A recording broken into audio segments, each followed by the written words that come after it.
de la Cité Laurent Nunez, le secrétaire d'État à la sécurité intérieure, se rend sur place à l'instant pour contrôler la situation, puisque des équipes entières de pompiers sont en train de s'installer. La grande échelle est en train d'être déployée. Notre-Dame de Paris, c'est bien sûr la cathédrale dans laquelle se déroulent les événements les plus prestigieux, les plus importants de l'histoire de France, des cérémonies religieuses à la mort du général de Gaulle, à la mort de Georges Pompidou, à la mort de François Mitterrand, qui se sont déroulées dans ce monument. Bien sûr, c'est au centre du roman de Victor Hugo, Notre-Dame de Paris par définition, et c'est donc un moment et un lieu extrêmement marqué par l'histoire, et je le disais, le plus visité. Camille Pascal, écrivain est avec nous. Camille Pascal, quel sentiment avez-vous en regardant ces images? Je crois que je suis extrêmement ému parce que je pense que tout Français, qu'il soit catholique ou non, ne peut être que horrifié par ce qu'il voit. Pourquoi? Parce que depuis 800 ans, Notre-Dame de Paris veille sur Paris et sur la France. Je rappelle que tous les grands événements, heureux, malheureux, depuis des siècles, sont salués par les cloches les cloches de Notre-Dame de Paris. Encore récemment, souvenez-vous, pour les attentats de 2015, le glas a sonné. Donc, c'est un monument qui est, alors, pour le coup, consubstantiel de l'identité nationale. Quelle que soit son d'origine, la religion, voilà, je crois qu'on ne peut être que qu'horrifié de ce que l'on voit. Alors ça, c'est le sentiment, j'allais dire, affectif. Et puis, nous avons affaire à la destruction en direct d'un patrimoine inestimable. Vous l'avez dit tout à l'heure à l'antenne, classé au patrimoine mondial. Je rappelle que la charpente est une des plus anciennes de Paris, avec Saint-Pierre-de-Montmartre, peut-être même de France. On ne voit pas très bien, il semble que ce soit la flèche qui soit en feu. Alors, j'ose dire, si l'incendie ne se répand pas davantage, c'est un moindre mal, parce que cette flèche a été reconstruite, et donc par Viollet-le-Duc au XIXe siècle, et donc la charpente autour. Mais la charpente du chœur et la charpente de la nef datent du premier quart du XIIe siècle, du XIIIe siècle, avec des éléments qui remontent peut-être même pour certains en bois, qui remontent au IXe et au XIe siècle. Voilà, donc c'est une histoire atroce. Oui, c'est terrible parce qu'on voit que l'incendie ne semble pas être circonscrit. C'est très difficile. Il semble s'étendre, et c'est maintenant un nuage un peu plus foncé encore qui s'échappe de ce monument. Et cette image devant nous, effectivement, de la flèche en feu et de ce feu à côté est assez terrible pour, comme vous l'avez dit, tous les Parisiens, mais tous les Français, et beaucoup de touristes qui sont présents. À cet instant, je vous précise que le président reporte son allocution à l'Élysée, une allocution qui était extrêmement attendue, qui reporte son allocution parce que cet incendie, évidemment, concentre l'attention de tous les Français, et de façon tout à fait justifiée, car c'est un peu une forme d'atteinte à l'histoire, et à la culture, bien sûr. Comme vous le disiez, Camille Pascal, c'est très important, et c'est une image très dure que nous voyons. Et permettez-moi, pardon de vous interrompre, mais le président de la République a raison. Le président de la République a raison. Parce que, encore une fois, quelle que soit la religion, l'origine des Français et même des étrangers qui nous regardent, c'est le cœur de la France qui est atteint. Jamais la cathédrale Notre-Dame de Paris n'a eu à subir de tels outrages, sauf peut-être en 1830, lorsque la cathédrale a été mise à sac. Mais on se souvient encore de la destruction et de l'incendie de la cathédrale de Reims pendant la guerre de 14, qui a déjà été un traumatisme national. Et là, je crains, mais comme l'incendie du château de Lunéville, comme l'incendie du Parlement de Rennes, ce sont des traumatismes nationaux que nous vivons en direct. Voilà, et je comprends que le président de la République, qui est garant de l'identité et du respect de ce qu'est la France, ne parle pas alors que nous vivons un moment, pour moi, tragique. Oui, un moment dramatique parce que cet incendie il touche le cœur effectivement de la France. Ce monument il est visité par 13 à 14 millions de personnes par an. Hein. C'est un record, c'est le plus visité de Paris, le plus visité de toute l'Europe et donc il a 850 ans. En 2013, pardon, il a fêté ses 850 ans, donc ça fait effectivement 856 ans et c'est un monument extrêmement important. Vous le disiez, Camille Pascal, il n'y a jamais eu d'incendie, il n'y a jamais eu d'atteinte à ce monument, à cette cathédrale. Non, même pendant la Révolution, je le répète, même pendant la Révolution, où la cathédrale a été transformée, où elle a été désacralisée, etc. Même en 1830, je l'ai raconté par ailleurs, elle a été envahie par les meutes, et d'ailleurs c'est ce qui donnera l'idée à Victor Hugo de Notre-Dame de Paris, et de l'assaut des gueux à Notre-Dame de Paris, et jamais, parce qu'il faut bien avoir en tête que pour la France, même en période de guerre, dans les guerres les plus terribles, la cathédrale de Notre-Dame de Paris se confond avec la nation. Elle se confond avec la nation. Donc, souvenez-vous ces images que l'on voit en 1914, mais aussi en 1940, où la cathédrale était recouverte de sacs de sable pour être protégée.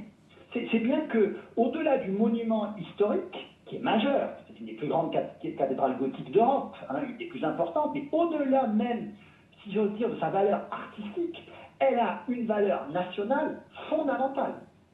Qu'elle partage avec le Mont-Saint-Michel ou avec le château de Versailles. Et donc, je pense que nous vivons un moment, et en tout cas moi, à titre personnel, je ne sais pas si mon émotion est palpable, mais nous vivons un moment tragique. Moi, ces images, pour moi, j'ai les larmes aux yeux. Voilà, parce que c'est la France, voilà, c'est la France que nous aimons, c'est la France dont nous avons hérité, c'est la France que nous devons léguer à nos enfants. Et cette France-là, eh bien, écoutez, il faut imaginer que les arbres qui brûlent en ce moment ont été abattus parfois il y a 1000 ans. 1000 ans. Et effectivement, cet incendie qui se poursuit, qui continue. Merci beaucoup, Camille Pascal, pour ce témoignage très fort et puis ce que vous nous avez rappelé par votre intervention à cette heure-ci. Donc, ce monument, la cathédrale de Paris, la cathédrale gothique, ces arbres, vous le disiez, donc cette charpente en bois, une des plus anciennes qui date donc du premier quart du XIIIe siècle. Et qui brûle sous nos yeux comme cela. Même Donald Trump a commenté ces images à l'instant en disant elles sont horribles à voir, il faut agir vite. Voilà, c'est même le président des États-Unis qui vient de commenter ces images. Le président Macron, lui, a décidé de reporter son allocution et le secrétaire d'État à la sécurité intérieure, Laurent Nunez, se rend sur place pour vérifier bien sûr le déroulement des opérations de secours. Oui. C'est un plan d'intervention précis qui est en ce moment en train d'être mis en place, puisque pour les grands monuments de la capitale, il y a évidemment des plans en cas d'incendie, en cas de sinistre, et qui en ce moment même sont en train d'être déroulés, en train de s'organiser. On va retrouver l'historien Stéphane Bern avec nous en ligne. Merci Stéphane Bern d'être avec nous. Qu'est-ce que, évidemment, vous si attaché au patrimoine de la France, quand vous voyez ces images, j'imagine que comme Camille Pascal, vous avez aussi les larmes aux yeux. Absolument, j'ai une boule au ventre, comme tous les Français. C'est plus qu'un monument historique, c'est un symbole de la France, c'est une image de la France. De voir ces flammes, je ne pensais jamais voir ces images de ma vie, et de les voir, c'est quelque chose, j'ai l'impression on est en train de découvrir, vous voyez, une atteinte à quelqu'un, un proche. C'est quelque chose d'horrible, d'autant que j'étais monté il y a quelques mois avec Monseigneur Chauvet, le recteur de Notre-Dame de Paris, une charpente en bois extraordinaire. Je lui posais la question, je lui demandais mais comment on ferait en cas d'incendie, parce que chaque pièce de bois, chaque ferme, la charpente est historique, elle est extrêmement ancienne, Camille Pascal le rappelait à l'instant. Voilà, de penser quand on fait des travaux qu'un incendie puisse se produire et mettre en cendres cette charpente, enfin, c'est quelque chose d'inimaginable. Je crois on ne prend pas encore conscience de ce qui est en train de se passer sous nos yeux, mais c'est un symbole très fort de la France qui est en train de partir en flammes, là. Oui, alors effectivement, donc Dominique Rizet, mon ami Dominique Rizet me rappelle que la charpente de Notre-Dame est appelée la forêt, tellement elle est effectivement cette construction dans ce bois datant de 1000 ans. Toute la charpente est en train de brûler, c'est le porte-parole de Notre-Dame qui le dit, et sur place des témoins nous racontent que des gens pleurent, que tout autour de la cathédrale, des gens sont très nombreux et amassés et pleurent parce que c'est effectivement un symbole de la France, un symbole du patrimoine de la France, un symbole de la ville de Paris, bien sûr. Et c'est, comme le rappelait Camille Pascal, les événements de 1830 qui ont donné l'idée à Victor Hugo d'écrire Notre-Dame de Paris et qui a rendu aussi ce monument qui en soi déjà était un monument exceptionnel, aussi célèbre aux yeux de tous les Français et de tous les Européens. Absolument.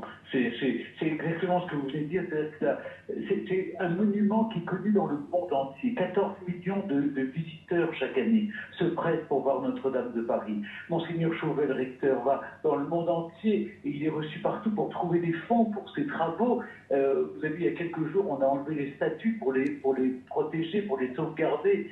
Et de voir cette charpente c'est vrai, c'est vraiment une forêt. J'ai eu la chance de marcher dans cette charpente pour monter jusqu'en haut de la flèche pour une émission. Et je peux vous dire que de voir tout cela en flammes, c'est quelque chose de terrible. Je comprends l'émotion, je la partage. Je pense que voilà, on a que nos larmes pour pleurer et le courage des pompiers pour essayer de faire le maximum.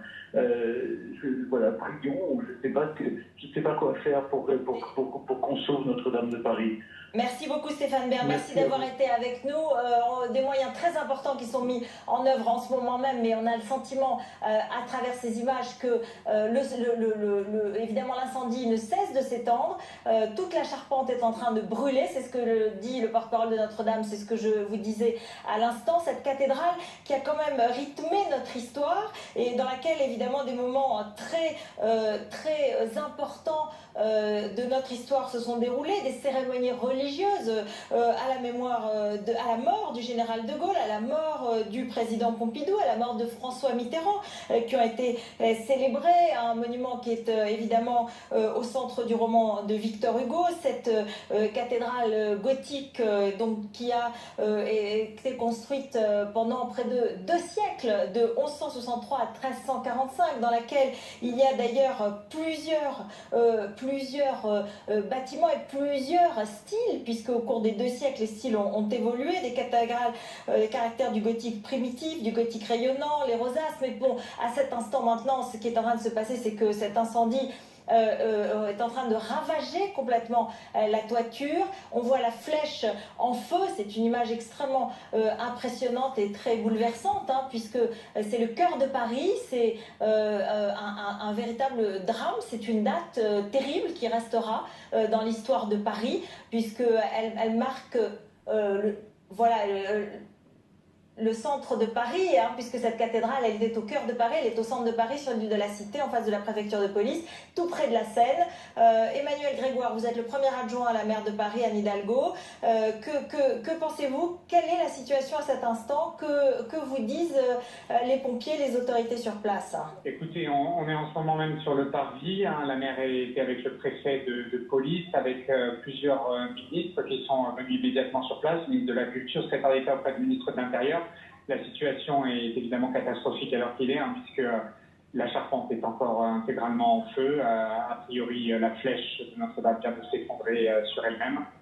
La priorité a été donnée d'abord à la sécurisation des abords pour protéger les touristes, les riverains des risques d'effondrement. Désormais, une mission particulière a été engagée pour sauver toutes les œuvres d'art à l'intérieur qui peuvent l'être. Et maintenant vient le temps d'essayer de maîtriser cet incendie, mais les dégâts seront évidemment colossaux. Effectivement, et donc, vous le disiez, la maire de Paris est sur place avec un certain nombre de personnalités. Il y a un plan qui est préparé pour ce type de situation. Oui, tout à fait. C'est un plan de sécurité. Hein. C'est la prise en main du dispositif par les pompiers, hein, parce que c'est leur mission. Protéger les personnes et ensuite protéger les biens. Là, les pompiers ont beaucoup de difficultés à accéder au site de l'incendie parce qu'il est situé en toiture. Est-ce que c'est en charpente? Est-ce que c'est en comble? C'est difficile à savoir pour le moment. Mais du coup, ça rend les lances incendies au sol très inopérantes parce que beaucoup trop éloignées. Et donc, les pompiers, dont vraiment c'est un peu que saluer leur action, sont montés à l'intérieur du bâtiment en flammes pour essayer de se rapprocher le plus possible de la zone d'incendie. Merci Emmanuel Grégoire donc nous avoir donné ces dernières informations. Je vous rappelle donc que c'est un incendie potentiellement lié aux travaux de rénovation de l'édifice, d'immenses flammes qui ravagent la toiture, cette épaisse fumée au teint jaunâtre qui est en train d'envahir depuis maintenant plus d'une heure le parvis et tout le quartier autour de Notre-Dame. Donc c'est le cœur de Paris, c'est le centre de Paris, au bord de la Seine, près de l'île de la Cité, en face de la préfecture de police. C'est le monument historique le plus visité d'Europe et c'est en plus au premier jour des célébrations de la Semaine Sainte qui mène à Pâques, la principale fête chrétienne, et c'est une image extrêmement